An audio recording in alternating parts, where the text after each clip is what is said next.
Bu videoda sizlerle Pino LED modülünü tanıyacağız. LED modülümüzü yakıp söndürmeyi öğreneceğiz. LED modülü projelerde en sık kullandığımız modüllerden bir tanesidir. Bir ışık yakıp söndürmek istediğimizde LED modülümüzü kullanıyoruz. Şimdi hemen bağlantısını yapalım, ardından kodlamasına geçelim.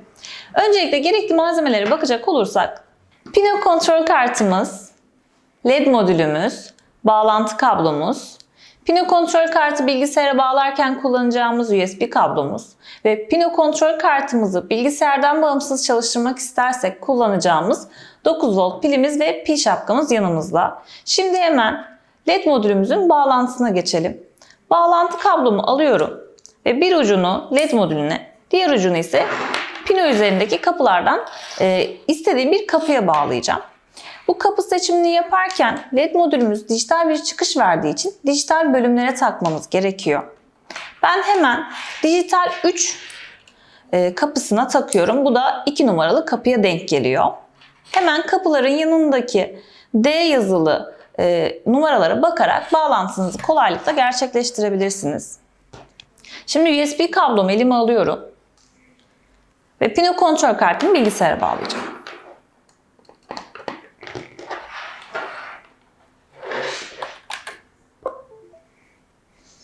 Pino kontrol kartımı kodlayabilmek için Arduino programını açıyoruz ve bazı ayarlamalar yapmamız lazım. Hemen araçlar menüsüne geliyorum. İlk olarak hangi kartta işlem yapacaksak o kartı seçmemiz gerekiyor. Buradan Arduino Nano seçeneğini işaretliyoruz.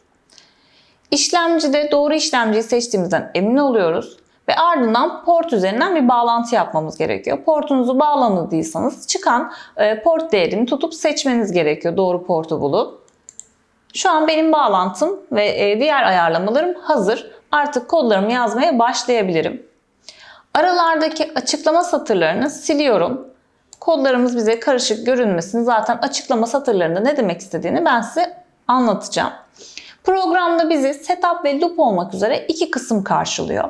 Setup kısmı bizim pinlerimizin gerekli ayarlamalarını yaptığımız bölümdür. Program çalıştırıldığında Pino kart setup kısmını bir kez okur ve gerekli ayarlamaları yapar.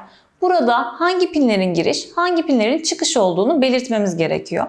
Ardından loop kısmı çalıştırılır ve buradaki kodlar sonsuz bir döngüye alınarak tekrar çalıştırılır. Setup kısmına geliyorum ve LED'imi hangi pine bağladığımı ve giriş mi çıkış mı olup olmadığını belirtmem gerekiyor. Hemen burada bunun için pin mod yazıyorum.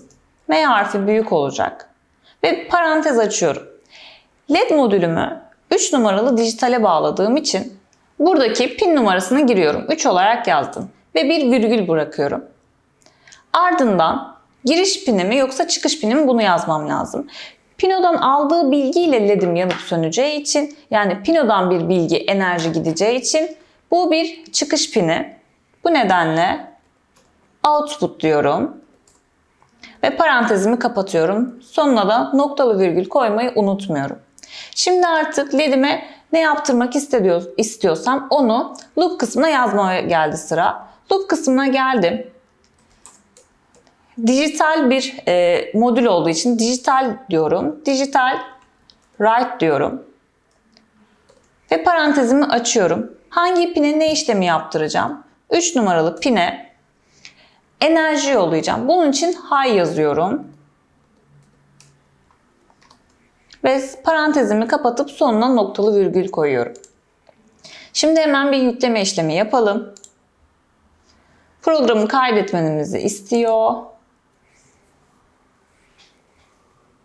Çalışmamız değerlendikten sonra LED'imizin yandığını göreceğiz. Evet, yükleme tamamlandı yazısı geldi ve LED'imiz gördüğünüz gibi yanıyor. Şimdi bu LED'i bir de söndürelim. Bunun için hemen yine loop kısmında alt satıra iniyorum. Biraz bekleme süresi vermem gerekiyor. Bunu da delay komutuyla yapabilirim.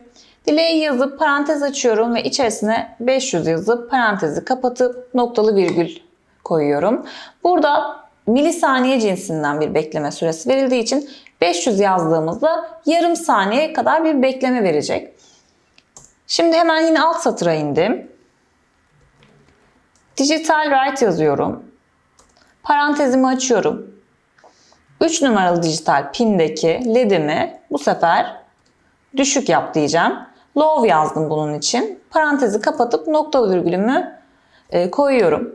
Burada eğer programı bu şekilde çalıştırırsanız ledimizin söndüğünü göremeyebilirsiniz. Çünkü program çok hızlı çalıştığından gözümüzle takip edemeyeceğimiz kadar kısa sürede ledimiz sönecek ve ardından yanmaya devam edecek. Bu nedenle buraya da bir bekleme süresi vermemiz gerekiyor. Yine delay komutunu kullanıyorum ve yine bir bekleme süresi veriyorum. 500 milisaniye kadar, yani yarım saniye bekleyelim ve yükle diyorum.